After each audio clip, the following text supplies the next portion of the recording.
This is Optimal Health Daily, episode 109, How to Wake Up Feeling Totally Alert, Part 4, by Steve Pavlina of stevepavlina.com.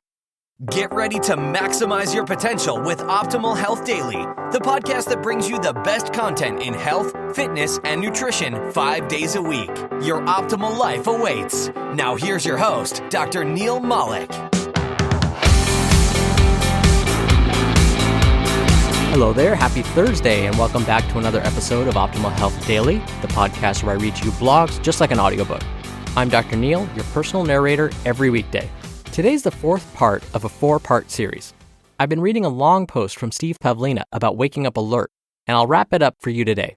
If you're new here or browsing around, you'll probably want to start at Monday's episode. That's episode 106, so that today's episode makes a lot more sense. Before we jump into part 4, if you want to help keep our 4 podcasts going, we have a little list of ways you can contribute financially or otherwise. Go to oldpodcast.com/support. Anything on that list would be a huge help and greatly appreciated. In fact, one of the easiest things you can do is share this podcast with one friend. Thank you so much in advance for listening. Thank you for checking it out. That's it for now. Let's get to part 4 of this post and continue optimizing your life.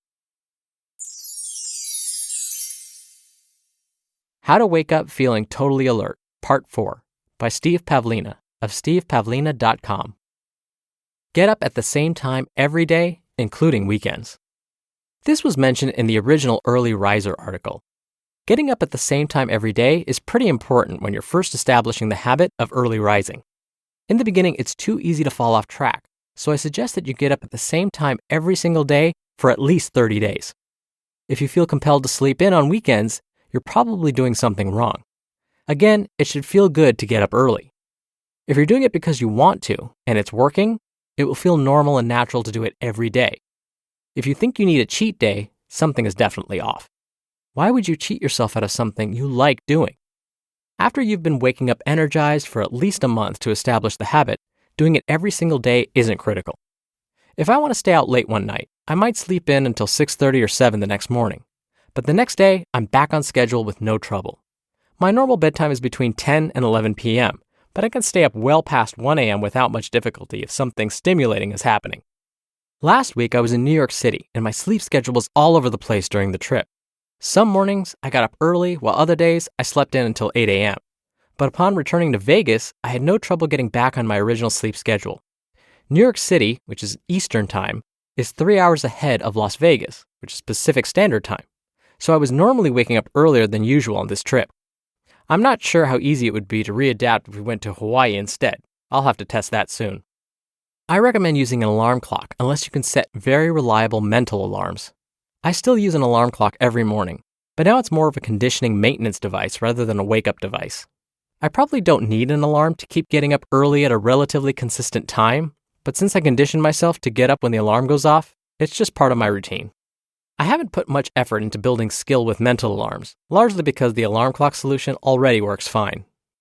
Go to bed only when you're sleepy. This was also mentioned in the first Early Riser article. Instead of going to bed at a fixed time each night, stay up until you're sleepy. If you're lying awake at night for 30 minutes or more trying to fall asleep, I'd say you've gone to bed too early. Get up and read for a while. When you start to nod off while reading, it's time for bed. Most nights, I can fall asleep within a few minutes after lying down. If I'm not sleepy, I stay up until I am.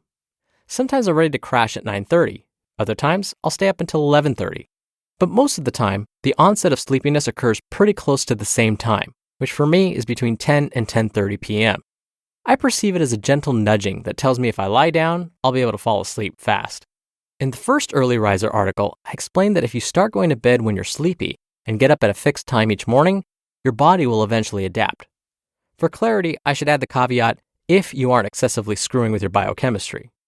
Much of the feedback I've received tells me that most people can adapt to becoming early risers within about 3 to 5 days.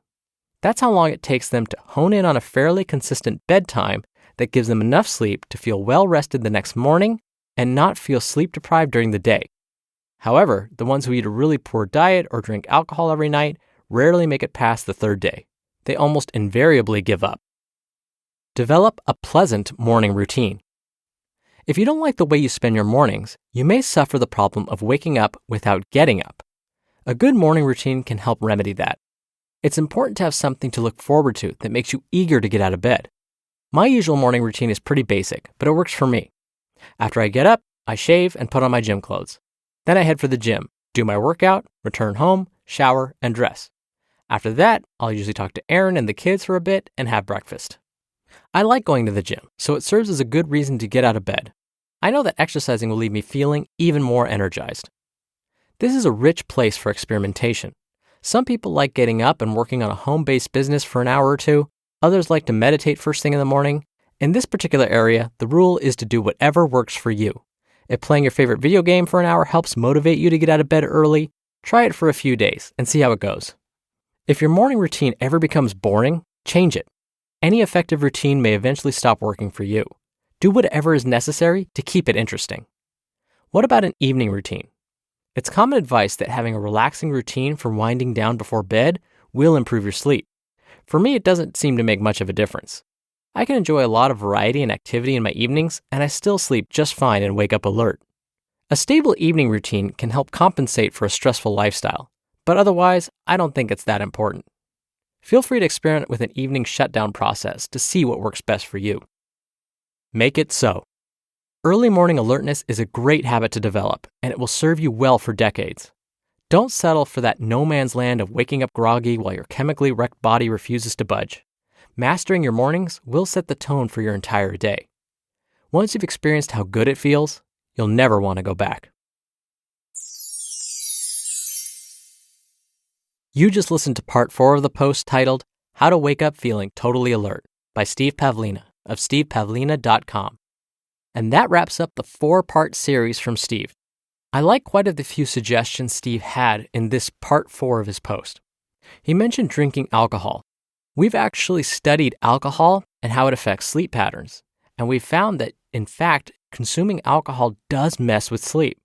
People tend not to sleep as deeply when they consume alcohol, and especially when they overconsume alcohol.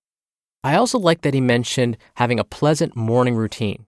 If you dread waking up in the morning, maybe you need to find something that does get you excited and kind of riled up first thing. And I like that he did mention find whatever works for you, because that is different for everybody. I also like that he mentioned having time before bed to kind of get your body to relax, get your mind to relax a little bit, because what often happens is when our heads hit the pillow and we try and fall asleep, that's the time when we ruminate over all of those things that happened today. Did so-and-so really just say that to me? Were they trying to mess with me? Why did that person cut me off? These are all thoughts that tend to pop into our heads when it's finally quiet. But this is actually the last time and place you want these thoughts to pop up. So finding some time, ideally well before bed, to get those thoughts out, that would be ideal. Thank you all so much for listening to all 4 parts of this post. Thank you for sharing our shows with a friend. We really appreciate each and every one of you.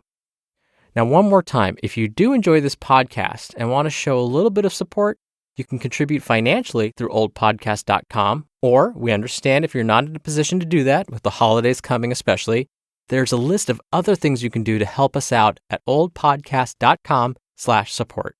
Anything listed there is a really big help. I hope you have a great rest of your Thursday. Tomorrow, I'll be back for the usual Friday Q&A show where I'll be answering your questions. So definitely come back for that, where your optimal life awaits. Hello, Life Optimizer. This is Justin Malik, creator and producer of this show and Optimal Living Daily, the brother podcast of this one. Literally, I'm Dr. Neil's brother.